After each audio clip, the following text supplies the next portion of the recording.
Hello दोस्तों, नमस्कार। आपका हमारे इस YouTube चैनल साइलेंट स्टोरी में बहुत बहुत स्वागत है। आज हम आपके लिए एक और नई कहानी लेकर उपस्थित हुए हैं। अगर अभी तक आपने हमारे इस YouTube चैनल को सब्सक्राइब नहीं किया है तो आपसे हाथ जोड़कर प्रार्थना है, कृपया करके हमारे इस चैनल को सब्सक्राइब कर लीजिए, वीडियो को लाइक और शेयर कीजिए। इससे हम आपके बहुत आभारी होंगे। आपका बहुत बहुत धन्यवाद। तो चलिए आज की कहानी शुरू करते हैं।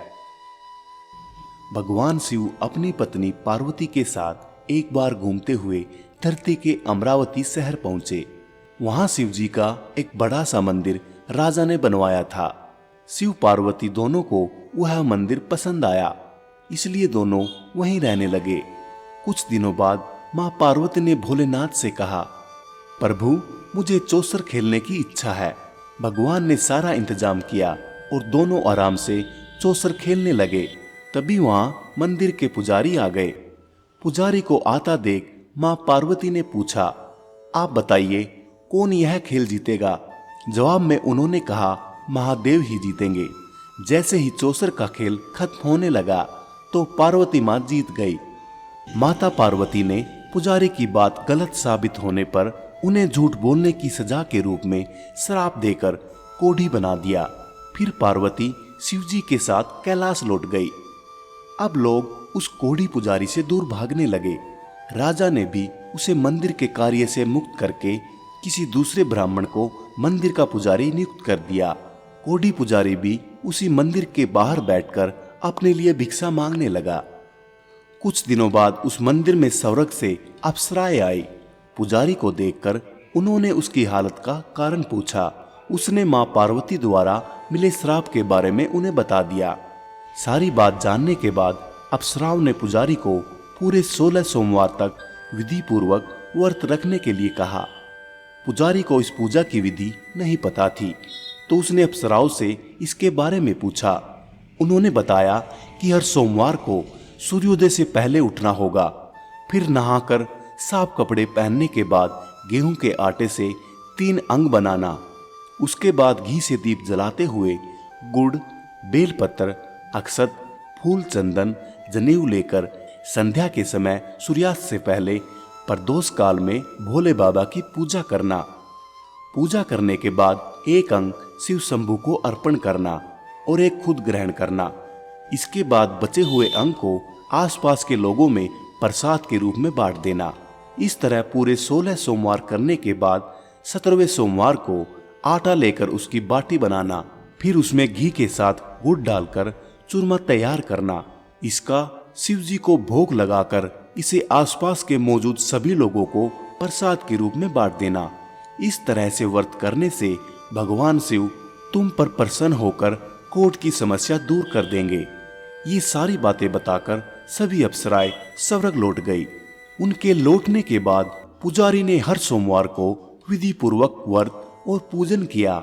16 सोमवार पूरे करने के बाद 17वें सोमवार को सबको प्रसाद बांटते ही उसकी कोढ़ की समस्या दूर हो गई।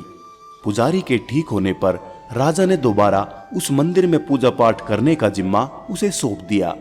होते होते एक दिन दोबारा भोलेनाथ और उसकी पत्नी पार्वती जी के साथ उसी मंदिर में पहुंचे। पार्वती जी ने जब देखा कि वो कोढ़ मुक्त हो गया है तो उन्होंने पुजारी से पूछा कि ऐसा कैसे हुआ। जवाब में पंडित ने उन्हें 16 सोमवार व्रत करने की अपनी कथा के बारे में बताया। पुजारी की बात सुनकर मां पार्वती काफी खुश हुई। उन्होंने भी 16 सोमवार व्रत करने की ठान ली। इसके बाद मां पार्वती ने पुजारी से व्रत करने की सारी विधि जानी और अपने नाराज बेटे कार्तिकेय को वापस पाने के लिए नियम से व्रत करने लगी। 17वें सोमवार को जब उन्होंने सबको प्रसाद बांटा तो उसके कुछ दिनों बाद ही कार्तिकेय लौट आए। उन्होंने मां पार्वती के पास पहुंचकर पूछा, माता, अचानक कुछ हुआ कि मेरा सारा गुस्सा ही खत्म हो गया, क्या आपने कोई उपाय किया था? जवाब में पार्वती जी ने 16 सोमवार के व्रत की कथा सुनाई। यह सुनकर कार्तिकेय को भी 16 सोमवार का व्रत करने का मन हुआ, क्योंकि वो अपने मित्र ब्रह्मादत्त के दूर जाने से दुखी थे। माता पार्वती से 16 सोमवार व्रत की विधि जानकर वे प्रदेश चले गए और अपने दोस्त ब्रह्मादत्त की वापसी की मनोकामना के साथ व्रत शुरू किया। पूरे 16 सोमवार व्रत करने और उनके विधि विधान से समापन करने के कुछ ही दिन बाद कार्तिकेय का दोस्त लौट आया। वापस आने के बाद ब्रह्मादत्त ने कार्तिकेय से पूछा, आखिर ऐसा क्या किया तुमने कि मेरा मन बदल गया? मैं बिल्कुल भी वापस आना नहीं चाहता था, लेकिन एकदम तुम्हारा ख्याल आया और मैं लौट आया। कार्तिकेय ने भी अपने दोस्त ब्रह्मादत्त को 16 सोमवार व्रत करने की महिमा के बारे में बताया। इसके बारे में जानने के बाद ब्रह्मादत्त ने भी व्रत रखना शुरू कर दिया। व्रत खत्म होते ही वह अपने दोस्त कार्तिकेय से विदा लेकर यात्रा पर निकल गया। दूसरे नगर पहुंचते ही ब्रह्मादत्त को पता चला कि राजा हर्षवर्धन ने अपनी बेटी गुंजन के विवाह के लिए स्वयंवर रखा है। राजा की प्रतिज्ञा है कि उनकी हाथनी जिस भी लड़के के गले में माला डालेगी वही उसकी बेटी से विवाह करेगा। उत्सुक होकर ब्राह्मण भी महल पहुंच गया। वहां कई सारे राजकुमार थे। उसी वक्त हाथनी ने अपने सूंड में माला उठाई और ब्रह्मादत्त के गले में डाल दी। राजा ने अपनी प्रतिज्ञा को पूरा करने के लिए ब्राह्मण ब्रह्मादत्त से अपनी बेटी का विवाह करवा दिया।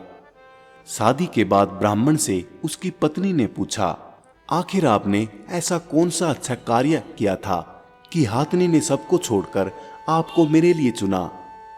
ब्रह्मादत्त ने उसे 16 सोमवार व्रत के बारे में बताया। राजकुमारी ने यह सब जानने के बाद अपने पति से विधि पूछकर व्रत करना शुरू कर दिया। व्रत के समापन के बाद उसे एक सुंदर सा बेटा हुआ जिसका नाम गोपाल रखा गया। गोपाल जब बड़ा हुआ तो उसने अपनी माँ से पूछा, आखिर मैं आपके ही घर पैदा क्यों हुआ? कौन सा शुभ कर्म आपने किया था? गोपाल को उसकी माँ गुंजन ने 16 सोमवार व्रत कथा सुनाई। गोपाल ने भी शिव भगवान की महिमा जानने के बाद बड़े से राज्य को पाने की चाह में 16 सोमवार व्रत रखना शुरू कर दिया। व्रत पूरा होते ही एक दिन पास के ही राजा को गोपाल पसंद आ गया। उन्होंने अपनी बेटी मंगला से उसकी शादी करवा दी। कुछ ही दिनों बाद उस राजा का देहांत हो गया। अब गोपाल ही पूरा राज्य संभालने लगा। गोपाल ने भगवान शिव को धन्यवाद कहते हुए दोबारा 16 सोमवार व्रत रखा।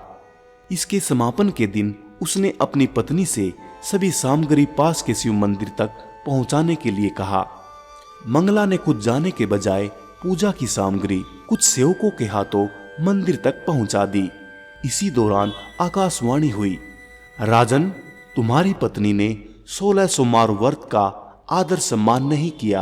अब तुम उसे अपने महल से तुरंत निकाल दो, वरना तुम्हारा सब कुछ खत्म हो जाएगा। गोपाल ने अपनी पत्नी को अपना संदेश न मानने और भगवान शिव के अनादर के लिए महल से निकाल दिया। अब वह भूखी प्यासी दर दर भटकने लगी। उसे जो भी सहारा देता उसका सब कुछ चौपट हो जाता। एक दिन उसने एक बुढ़िया की सूत की गठरी को छुआ तो सारा सूत हवा में उड़ गया।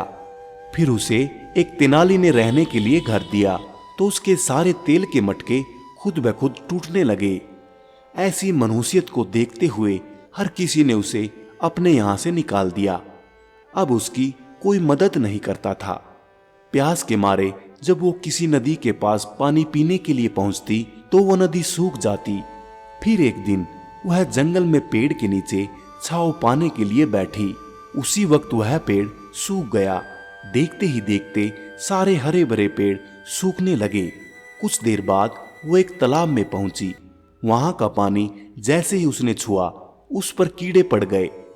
यह सब कुछ देखकर वो हैरान हो गई और उसी कीड़े वाले पानी को पी लिया। भटकते भटकते एक दिन रानी पुजारी के पास पहुंची। उसे देखकर पुजारी समझ गया कि उसके साथ कुछ सही नहीं चल रहा है। उसने रानी को मंदिर में ही रहने की इजाजत दे दी। रानी मंदिर में सब्जी या फल को हाथ लगाती तो वो सड़ जाते, आटे को छूती तो उसमें कीड़े पड़ने लगते, पानी से बदबू आने लग जाती। यह सब देखकर पुजारी ने कहा, लगता है तुमसे कोई बड़ा अपराध हुआ है जिससे नाराज होकर देवताओं ने तुम्हें दंड दिया है। इस बात के जवाब में रानी ने पुजारी को शिव की पूजा करने के लिए सामग्री से जुड़ी पूरी कहानी बता दी। यह बात जानने के बाद पुजारी बोले, तुम कल से ही 16 सोमवार का व्रत करना शुरू करो। इससे प्रसन्न होकर भोलेनाथ तुम्हें माफ कर देंगे। पुजारी से 16 सोमवार की विधि समझने के बाद अगले ही सोमवार से रानी ने व्रत रखना शुरू कर दिया। पुजारी उसे हर सोमवार को व्रत की कथा भी सुनाते थे। 17वें सोमवार को जैसे ही रानी ने अपने व्रत का समापन किया, वैसे ही राजा को अपनी पत्नी की याद आई। उन्होंने अपने सैनिकों को उसकी खोज में भेजा और घर वापस लाने का आदेश दिया। सैनिकों को जब पता चला कि वो मंदिर में रह रही है, तो उन्होंने रानी को अपने साथ चलने की प्रार्थना की। तभी पुजारी वहां पहुंचे और सैनिकों को वापस महल लौटने के लिए कहा। राजा को जब पता चला कि उसकी पत्नी मंदिर में है, तो वो उसे लेने के लिए वहां पहुंचे। उन्होंने पुजारी से माफी मांगी और सब कुछ बताया। पुजारी ने भी कहा कि सब भोले का प्रकोप था, आप अपनी पत्नी को ले जाइए। राजा और रानी के महल पहुंचते ही वहां खुशियां मनाई जाने लगी। खुशी के मारे राजा ने पूरे नगर में मिठाई बंटवाई, ब्राह्मण व निर्धनों को खूब दान दिया। अब रानी महल में भगवान शिव की पूजा और 16 सोमवार का व्रत रखते हुए खुशी खुशी रहने लगी। इस कहानी का तात्पर्य यह निकलता है कि कहे गए कार्य को ठीक ढंग से करना चाहिए, खासकर पूजा अर्चना को, अन्यथा नकारात्मक परिणाम भुगतने पड़ सकते हैं। हेलो दोस्तों, नमस्कार। आपका हमारे इस YouTube चैनल साइलेंट स्टोरी में बहुत बहुत स्वागत है। अगर आप हमारे इस चैनल पर नए हैं तो हमारे चैनल को सब्सक्राइब जरूर कीजिए, वीडियो को लाइक और शेयर कीजिए